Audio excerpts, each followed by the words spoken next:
Hi everyone! Wayland Parrot Flowers was an American actor, comedian, and puppeteer. He was a groundbreaking individual, being one of the first openly gay actors in Hollywood. He was also the name inspiration behind Wayland Smithers in The Simpsons. You may have heard his fantastic name before, but people mostly just saw a certain special someone on his arm. The character, Madam.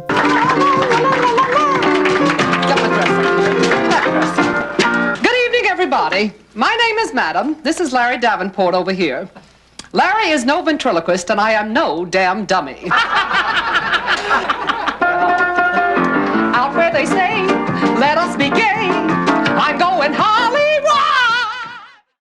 Madam was created by Wayland in the 1960s. She was inspired by old-timey film stars such as Gloria Swanson, and had an outrageous and witty personality. Like my fuzzy? It's from Dicker and Dicker. This one looks like it's been dicked to death, don't it? She toured with Wayland, performing adult-only shows until their careers began to take off in the 1970s, with appearances on Hollywood Squares, Solid Gold, and Laugh-In. As true to the times, there was bound to be a Madam television show. Paramount Pictures saw the success of Madam on game shows and thought it was time to capitalize on that. Produced directly for first-run syndication, there were 54 episodes, of which 53 are available online due to the incredible preservation powers of TAV's television.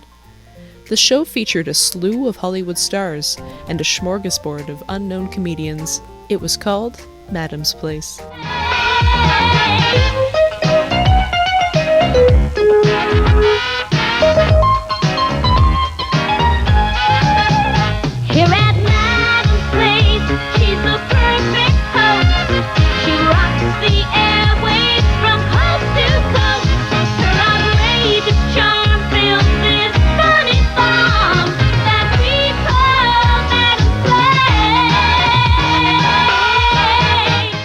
Madam's Place aired 5 days a week between September 1982 and February 1983.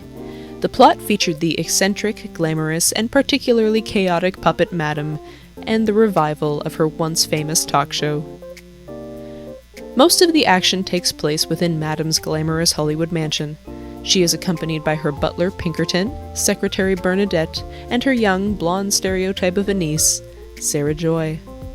Additional characters include Solaria, the psychic medium, Barney Wolf, the television producer, and Buzzy, Madam's neighbor, played by Corey Feldman in a very early role.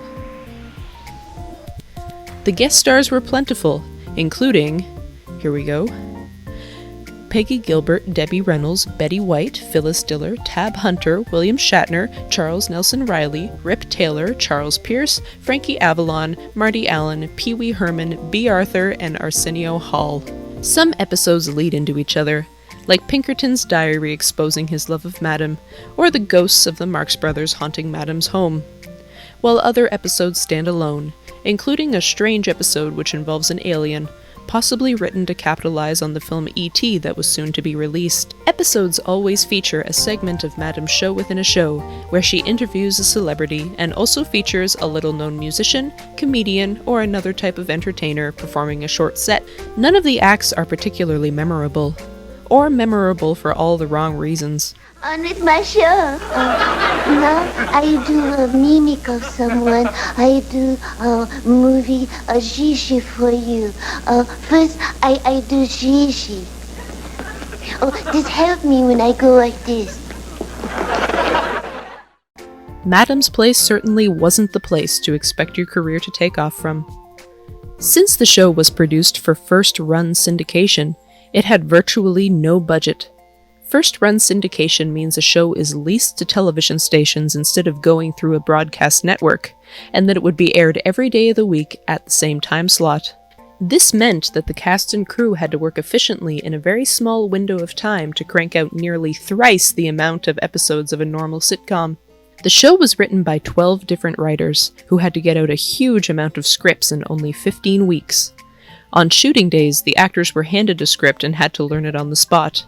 The cast and crew worked around 17 hours a day to successfully complete the show. When I finally made it to the final episode, I was very sad that was it. There was no wrap-up, no heartfelt goodbyes or feel-good finales. Just a normal episode.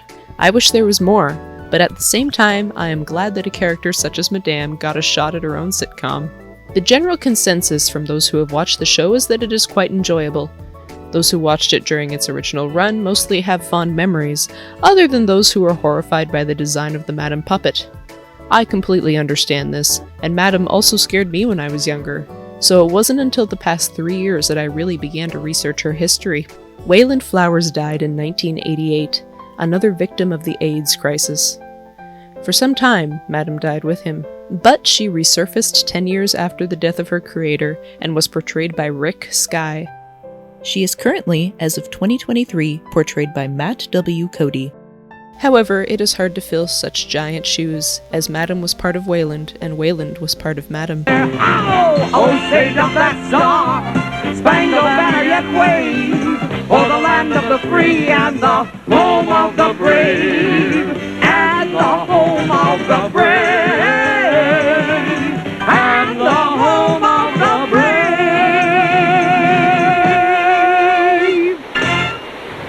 Follow us, driver. We feel like dancing for a little while. I would recommend watching the entire series on YouTube. It took me about a month to get through it by watching an episode or two a day. I have linked a playlist below. Some episodes are gems, and others are awkward disasters, but I applaud the cast and crew for cranking out a high amount of content in such a brief period. Madame has also found a recent resurgence in popularity due to drag artist Raja's performance of the character on RuPaul's Drag Race. This has brought a new generation to the incredible work of Wayland and Madame, and has hopefully saved Madame's place from becoming another piece of obscure puppet media. If you enjoyed this video, please leave a like and subscribe. If you have any video ideas, let me know and I'll add it to my list. Thanks for watching, and I'll talk to you later.